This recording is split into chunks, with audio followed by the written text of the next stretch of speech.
کہ ہم یہ کہہ سکتے ہیں کہ اسے آکسیجن لگی ہوئی ہے۔ دیکھنے والی بات یہ ہے کہ حکومت کوئی جرأت مندانہ قدم لے کر کوئی ریلیف کا بندوبست کرتی ہے یا نہیں کرتی، کیونکہ اگر اس نے ریلیف کا بندوبست نہیں کیا تو پی ٹی آئی کو تو بے شک کوئی فائدہ نہیں ہوگا، لیکن حکومت کی جماعتوں خاص طور پر مسلم لیگ، کیونکہ اسٹیئرنگ وہیل پر یہ بیٹھی ہے، وزیر اعظم اس کا ہے، اہم وزارتیں خزانہ وغیرہ کی اس کے پاس ہیں، تو جتنا بھی الزام آئے گا عوامی سطح سے وہ مسلم لیگ نون پر آئے گا۔ ناظرین، دوسری طرف عمران خان کی جو ہمت ہے وہ جواب دے رہی ہے، اور اس کا مظاہرہ فوج کے ساتھ اس کا جو کھلا ٹکراؤ ہے وہ بھی اس ہمت جواب دینے کی طرف اشارہ کر رہا ہے، کیونکہ اب اسے ایک بات کنوے ہو گئی ہے یا کنوے کر دی گئی ہے کہ فوج کے اندر اس کے لیے جو نرم گوشہ کہیں نہ کہیں موجود تھا کچھ ہفتے پہلے تک، وہ بھی اب ختم ہو گیا ہے، اور اب فوج کے اندر اس کے لیے کوئی نرمی کی، کوئی لچک کی، کوئی مثبت جذبات کی گنجائش نہیں رہی۔ اور اس کی وجہ صرف یہ ہے کہ پاکستان کی پوری ملکی تاریخ میں پہلی مرتبہ فوج کی کردار کشی جس طرح اس نے کی ہے، اس طرح پہلے کبھی سوچا بھی نہیں گیا تھا، بلکہ پاکستان کی تمام جماعتوں، پیپلز پارٹی، مسلم لیگ، اے این پی سب سمیت تمام جماعتوں نے فوج پر جتنی تنقید کی وہ ساری اکٹھی کر دی جائے تو وہ بھی عمران خان نے جس طرح فوج پر فرنٹل اٹیکس کیے ہیں اور کردار کشی کی ہے اس کا 100واں حصہ بھی نہیں بنتے۔ اس نے گالیاں دی ہیں اور گالیاں دلوائی ہیں اور ٹرینڈ چلوائے ہیں، پیسے دے کر آسٹریلیا اور برطانیہ کی فرموں سے بہت بھاری رقم خرچ کر کے اس نے غیر ملکی کمپنیوں سے پاکستانی فوج کے خلاف گالیوں کی ٹرینڈ چلوائے ہیں، کمپین چلائی ہے، اور پھر اس کچھ بھی لاگر ہے جن کی تعداد غالباً 15 یا 16 بلکہ اس سے شاید زیادہ ہی ہوگی، کیونکہ بہت سارے ان کے ولاگر ہیں جو پاکستان سے باہر بیٹھے، برطانیہ میں، امریکہ میں، وہاں سے بیٹھ کر وہ جرنیلوں کا نام لے لے کر گالیاں دے رہے ہیں، اور انہیں پتہ ہے کہ ہم تو پکڑ میں نہیں آ سکتے، پاکستانی قانون ہمیں نہیں پکڑ سکتا، اور وہاں کے جو قوانین کے مطابق وہ ان کو ایک یعنی روشن دان ملا ہوا ہے، تو وہ وہاں بیٹھ کر خاص طور پر 3-4 تو ان میں سے بہت ہی قابل ذکر ہیں جو گالیوں کے حساب سے، اور پاکستان میں ان کا جو سسٹم ہے سوشل میڈیا کا، اس کا فائدہ ان کو یہ ہے کہ ایک بہت بڑا نیٹ ورک انہوں نے بنایا ہوا ہے، جو بھی فوج کو گالی دے گا اس کا ولاگ جو ہے وہ 10,000 کی تعداد میں دیکھا جائے گا۔ انہوں نے یہ سسٹم بنا لیا ہے اور اس طرح یعنی بہت معاملہ پھیلا لیا ہے۔ تو فوج کے اندر اس بات پر جو کیفیت ہے وہ ہم بتا نہیں سکتے، اور خبر جو ہے وہ بھی ہم نہیں بتا سکتے۔ خبر کچھ اس طرح کی ہے کہ اب عمران خان کو شاید اندازہ ہو جائے کہ وہ اس نے یہ غلط ٹکراؤ موڑ لے لیا ہے۔ تفصیل میں نہیں جاؤں گا، لیکن کچھ اسی طرح کے اشارے مل رہے ہیں۔ تو کل یہ اسلام آباد ہائی کورٹ بار کی دعوت پر وہاں گیا تو پہلے تو اس کا یہ دیکھ کر موڈ سخت خراب ہوا، اور اس کا جو آواز میں گھن گھرج تھوڑی بہت رہ گئی تھی وہ بھی نظر نہیں آئی، کیونکہ 100 اور 150 کے درمیان وکیل تھے اور اس سے زیادہ نہیں تھے۔ گویا کہ اس کی تقریروں میں وکلاء کی دلچسپی جو ہمیں 2 ہفتے پہلے تک کافی زیادہ نظر آ رہی تھی، کیونکہ جہاں بھی اس نے بار سے خطاب کیا سینکڑوں وکیل، یعنی سینکڑوں سے مراد ہے کہ 600، 700، 800، اور لاہور میں تو 1000 کے قریب وکیلوں نے اس کا خطاب سنا، تو کہاں 1000، 700، 800، 900، اور کہاں 100 اور 150 سے بھی کم، 100، 125 کہہ لیں، اتنے وکیل۔ اور اس خاص بات اس کی یہ بھی ہوئی کہ اسلام آباد ہائی کورٹ بار کے رہنما علیم عباسی نے، جو مینجمنٹ میں تھے، اس فنکشن کی مینجمنٹ میں بھی تھے، انہوں نے خطاب کیا عمران خان سے پہلے اور 2 سوال کیے جو ہمارے میڈیا کو کرنے چاہیے تھے، لیکن میڈیا عمران خان کے بارے میں ابھی تک ہاتھ نرم رکھنے کی پالیسی پر عمل پیرا ہے۔ تو عباسی صاحب نے کہا کہ خان صاحب آپ مجھے یہ بتائیے کہ جب قومی اسمبلی میں تحریک عدم اعتماد آپ کے خلاف آئی تو وہ آئین کے عین مطابق تھی،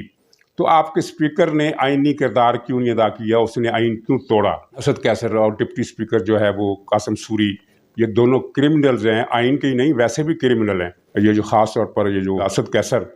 یہ 6 سال پہلے یہ اس کا کچھ 10 مرلے کا مکان تھا جس میں یہ 3 بھائی رہتے تھے، یعنی ان کے پاس اتنا پیسہ نہیں تھا کہ 10 مرلے کے 3 مکان خرید لیتے یہ، اور اب اس کے 50 کروڑ کے محلات ہیں اسلام آباد میں بھی اور پشاور میں بھی اسد کیسر کے۔ اور وہ جو سوری ہے وہ تو اتنا بے ضمیر انسان ہے کہ یعنی 4 سال سے وہ ایک اسٹے آرڈر پر بیٹھا ہوا ہے، اس نے 50,000 یا 35,000 جعلی ووٹ ڈلوا کر اس نے اپنی سیٹ جیتی تھی۔ اتنے زیادہ جعلی ووٹ پاکستان کی کسی اور سیٹ پر نہیں ڈالے گئے، یعنی جعلی ووٹوں کا یہ گینگسٹر ہے، چیف گینگسٹر۔ تو یہ قاسم سوری اور یہ اسد قیصر، ان دونوں کے بارے میں انہوں نے سوال کیا کہ ان دونوں نے آئین کی پامالی کی، آئین کو توڑا، آئین کے خلاف طرز عمل اختیار کیا جو شرمناک تھا، تو آپ نے ایسا کیوں ہونے دیا؟ تو عمران خان نے بجھے لہجے میں بعد ازاں تقریر کی، لیکن اس سوال کا جواب اس نے نہیں دیا اور سوال گول کر کے نکل گیا۔ گویا کہ ہم یہ کہہ سکتے ہیں کہ اسلام آباد کی وکیلوں نے عمران خان کو گھر پر بلا کر چھترول کی، یا یہ کہا جائے کہ عمران خان چھتر کھانے کے لیے وکیلوں کے گھر میں چلا گیا۔ بہرحال دونوں صورتوں میں اس کی چھترول ہوئی، اور اس چھترول کے بعد اس کی جو لہجہ تھا وہ ظاہر ہے بہت اکھڑا ہوا تھا، اور پھر رات کو اس نے قوم سے ایک خطاب کیا۔ خطاب تو مراد یہ کہ اس نے ایک ویڈیو پیغام اپلوڈ کیا، ٹی وی پر بھی چلایا گیا اور لوگوں نے سوشل میڈیا پر بھی دیکھا۔ تو یہ اس طرح کا اس کا قوم کا خطاب تھا۔ اس میں اس نے کہا کہ مہنگائی بہت بڑھ گئی ہے، اور اگر آپ لوگ نہ اٹھے تو مہنگائی مزید بڑھے گی، جینا حرام ہو جائے گا، اس لیے آپ کو چاہیے کہ اتوار کی رات 9 بجے احتجاج کریں، اور میں احتجاجی مظاہرین سے 10 بجے خطاب کروں گا۔ 10 بجے خطاب کا مطلب یہ ہے کہ لوگ تو 9 بجے نکل آئیں، لیکن 10 بجے کا مطلب یہ ہے کہ اگر لوگوں کی کوئی مناسب تعداد آ گئی تو ٹھیک ہے میں خطاب بھی کر لوں گا، ورنہ خطاب نہیں کروں گا۔ بہرحال لوگوں کی کچھ نہ کچھ تعداد تو نکل ہی آتی، لیکن یہ اس طرح کے احتجاج ہیں، یعنی بڑے نرم و نازک قسم کے، آئس کریم قسم کے احتجاج، کہ 9 بجے رات کو جب موسم ٹھنڈا ہو جائے تو اپنے اپنے چوک میں نکل آئیں۔ کتنے لوگ نکلیں گے ہم دیکھ لیں گے، پتہ چل جائے گا۔ لیکن اس سے یہ پتہ چل جاتا ہے کہ عمران خان کو اب اچھی طرح اندازہ ہو گیا ہے کہ لوگ نہیں نکلیں گے، اس لیے اس نے 9 بجے کی کال کا یہ ایک معاملہ کر کے لٹکا دیا ہے۔ اور اس سے پہلے اس نے اس کو مشروط کیا تھا سپریم کورٹ کے فیصلے سے۔ تو سپریم کورٹ کا معاملہ یہ ہے کہ اس نے سپریم کورٹ نے خود ہی IASI اور IB اور پولیس وغیرہ سے رپورٹیں مانگی تھیں ان کے ہیڈ سے کہ اس روز کیا ہوا۔ تو یہ اطلاعات یہ ہیں کہ تینوں اداروں کی رپورٹوں میں ایک ہی بات کی گئی ہے، مختلف الفاظ میں، مختلف انداز میں،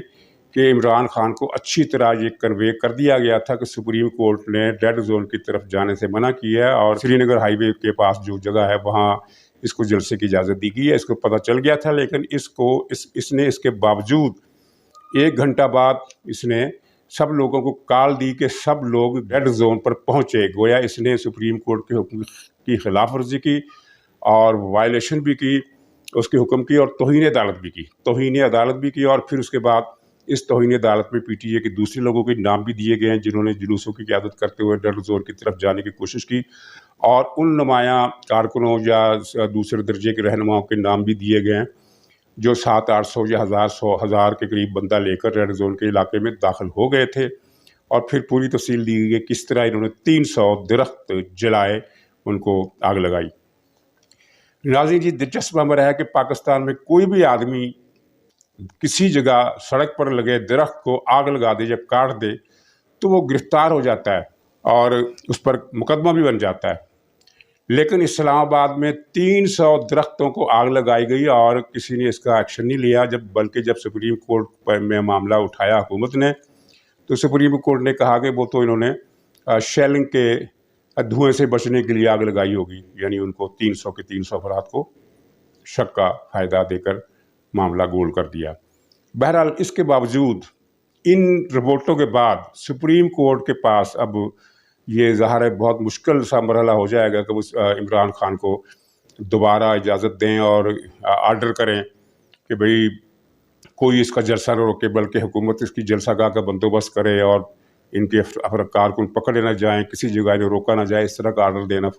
سپریم کورٹ کے لیے وہ دے تو سکتی ہے لیکن دینا مشکل ہو جائے گا۔ چنانچہ لانگ مارچ کا مسئلہ تو ڈٹک گیا۔ اب جو پنجاب کی 20 صوبائی اسمبلی کی سیٹوں کے الیکشن ہو رہے ہیں اس میں عمران خان کو واضح طور پر اپنی سیاسی موت ہوتی ہوئی نظر آ گئی ہے۔ چنانچہ اس نے یہ کہا ہے، کل ہی کہا ہے کہ یہ اس الیکشن کمیشن پر تنقید کرتے ہوئے کہ الیکشن کمیشن مخصوص سیٹوں کا نوٹیفیکیشن اس لیے نہیں کر رہا کہ وہ چاہتا ہے کہ 20 سیٹوں کا الیکشن ہو جائے ضمنی، تاکہ مسلم لیگ نون کو اکثریت مل جائے اور وہ اپنے مخصوص سیٹوں پر ان کے بندے آ جائیں۔ اس کا مطلب یہ ہے کہ اس کو پتہ چل گیا ہے کہ 20 سیٹوں پر کیا رزلٹ آنے والا ہے، اور یہ بتانے کی ضرورت نہیں کہ آنے والے دنوں میں انہوں نے وہاں دھاندلی کا خوب شور مچانا ہے۔ لیکن یہ ہے کہ فوج کے ساتھ انہوں نے جو ایک بڑی لڑائی مول لے لی ہے اور میں آپ کو پھر یاد دہانی کرا دوں کہ اگلے چند دنوں میں شاید عمران خان کو اس پر پچھتانا پڑ جائے۔ تو ناظرین انشاءاللہ اگلے بلاگ میں دوبارہ ملتے ہیں، تب تک کے لیے خدا حافظ۔